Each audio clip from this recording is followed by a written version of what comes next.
एक तरफ जहां माघ मेले को लेकर उत्तर प्रदेश का प्रयागराज चर्चाओं में है, तो वहीं साधु संतों को लेकर भी चर्चाओं का बाजार गर्म है।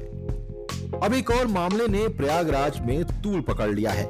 जी हां, प्रयागराज में सनातन परंपरा से जुड़े एक प्रमुख धार्मिक संस्थान की संपत्ति और उत्तराधिकारी को लेकर विवाद गहराता जा रहा है।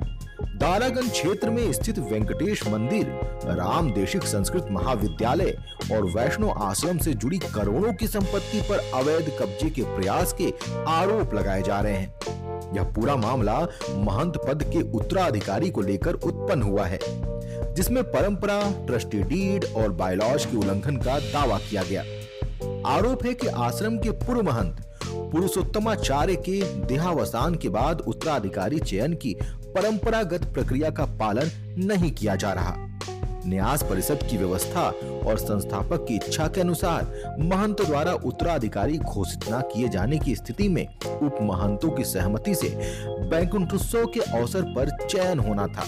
इसी प्रक्रिया के तहत गरुड़ध्वजाचार्य को महंत पद पर आसीन किए जाने का दावा किया गया। स्वामी अनंताचार्य पक्ष का कहना है कि वैकुंठोत्सव के दौरान प्रयागराज में संत समाज की उपस्थिति में गरुड़ध्वजाचार्य का विधिवत पट्टाभिषेक किया गया। इस कार्यक्रम में देश के विभिन्न हिस्सों से आए संतों और धार्मिक आचार्यों की मौजूदगी का उल्लेख भी किया गया। उनके अनुसार इसके द्वारा संस्था और मंदिर का संचालन नए महंत के नेतृत्व में होना तय हुआ। पट्टाभिषेक के बाद कथित रूप से एक अलग कार्यक्रम का आमंत्रण सामने आ गया, जिससे विवाद गहरा गया, जिसमें किसी अन्य व्यक्ति को महंत और उत्तराधिकारी बनाए जाने की बात कही गई।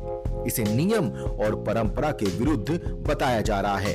आरोप है कि यह आमंत्रण सोशल मीडिया और मैसेजिंग प्लेटफॉर्म के माध्यम से प्रसारित किया गया, जिससे भ्रम की स्थिति उत्पन्न हो गई।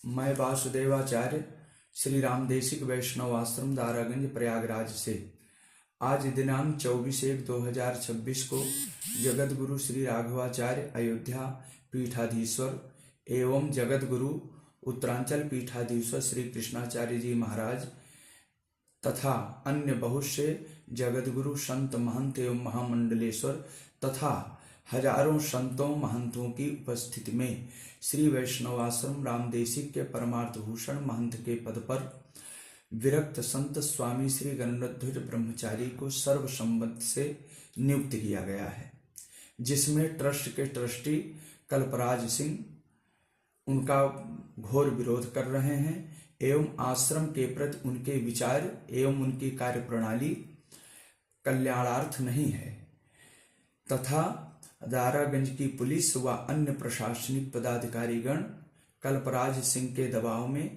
मंदिर का ताला तोड़ दिया है और विरोध करने पर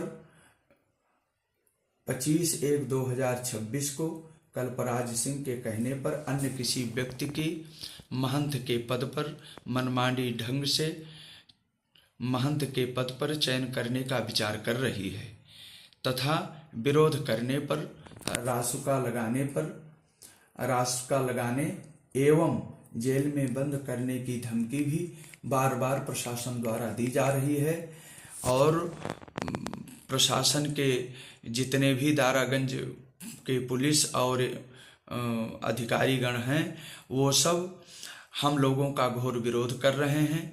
मैं वासुदेवाचार्य यह चाहता हूँ कि आश्रम की रक्षा के लिए एवं हम सब की रक्षा के लिए जो उचित कार्यवाही हो उस पर विचार करने की कृपा करें एवं संतों की, महंतों के, विद्यार्थियों की जिससे रक्षा हो सके।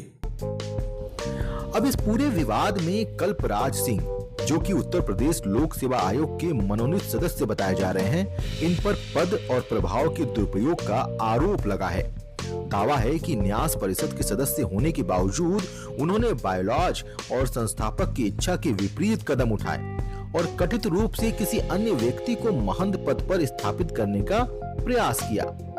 मामले में प्रयागराज पुलिस की भूमिका को लेकर भी सवाल उठाए जा रहे हैं। आरोप लगाया जा रहा है कि पुलिस द्वारा मौके पर पीएससी तैनात कर कथित कार्यक्रम को समर्थन देने की तैयारी की जा रही है।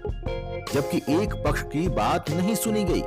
इसे लेकर संत समाज और स्थानीय लोगों में असंतोष बताया जा रहा है। विवाद केवल एक मंदिर तक सीमित नहीं है। बताया जा रहा है कि दारागंज स्थित वेंकटेश मंदिर, संस्कृत महाविद्यालय और उससे जुड़े वैष्णव आश्रम की संपत्ति को लेकर भी इसी तरह के प्रयास होने वाले हैं। दावा यह है कि यदि यह विवाद इसी तरह आगे बढ़ा तो मध्य भारत के सैकड़ों मंदिर और धार्मिक संस्थानों की संपत्तियों पर भी असर पड़ सकता है। स्वामी अनंताचार्य और उनके समर्थकों का कहना है कि उन्होंने जिला प्रशासन और पुलिस प्रशासन से कई स्तर पर संपर्क किया, लेकिन उन्हें अपेक्षित सहयोग नहीं मिला। इसी कारण मामले को उच्च स्तर तक पहुंचाया गया है और मंदिर व आश्रम की संपत्ति की सुरक्षा के लिए हस्तक्षेप की मांग की गई है। मुख्यमंत्री कार्यालय को भेजे गए शिकायत पत्र में पूरे घटनाक्रम का विवरण दिया गया है। इसमें महंत चयन की प्रक्रिया, कथित अवैध आमंत्रण और संपत्ति हड़पने के प्रयास का उल्लेख करते हुए संबंधित लोगों के खिलाफ कार्रवाई की मांग की गई है। ब्यूरो रिपोर्ट, अपना भारत टाइम्स।